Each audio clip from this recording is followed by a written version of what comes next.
అంగస్తంభన అనేది ముసలి వాళ్ళ జబ్బు ఆర్ ముసలి వాళ్ళలోనే వస్తుంది, కుర్రాల్లో రాదు ఆర్ యంగ్ పీపుల్లో రాదు అనేది ఒక పెద్ద అపోహ.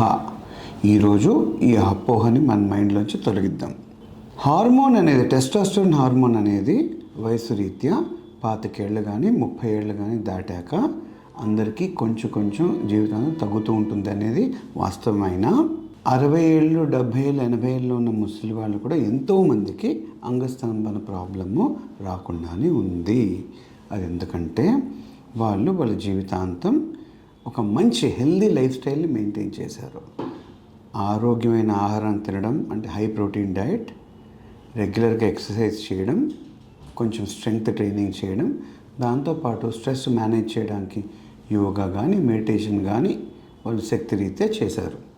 దాంతోపాటు స్మోకింగ్, ఆల్కహాల్, మద్యం ఇలాంటి వ్యసనాలకి బానిసవ్వలేదు. ఇంకా ఈ హెల్దీ లైఫ్ స్టైల్ వల్ల మధుమేహం అంటే డయాబెటీస్ కానీ హై బ్లడ్ ప్రెషర్ కానీ తెచ్చుకోకుండా ఉన్నారు.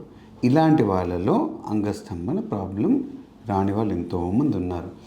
అదే ఇంకో సైడ్ చూస్తే 25 ఏళ్ళకి 30 ఏళ్ళకి 20 ఏళ్ళకి అంగస్తంభన వచ్చే కుర్రాళ్ళు కూడా చాలామంది ఉంటారు. సో ఈరోజు మనం తెలుసుకోవాల్సిన విషయం ఏంటంటే కుర్రాళ్ళలో కూడా అంగస్తంభన ప్రాబ్లం రావచ్చు. ముసలి వాళ్ళందరిలో అంగస్తంభన ప్రాబ్లం ఉండనక్కర్లేదు.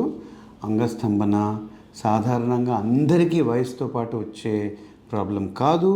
మనం హెల్దీ లైఫ్ స్టైల్ చేస్తే ముసలితనంలో కూడా అంగస్తంభన రాకుండా హెల్దీగా ఉండగలుగుతాం. నమస్కారం.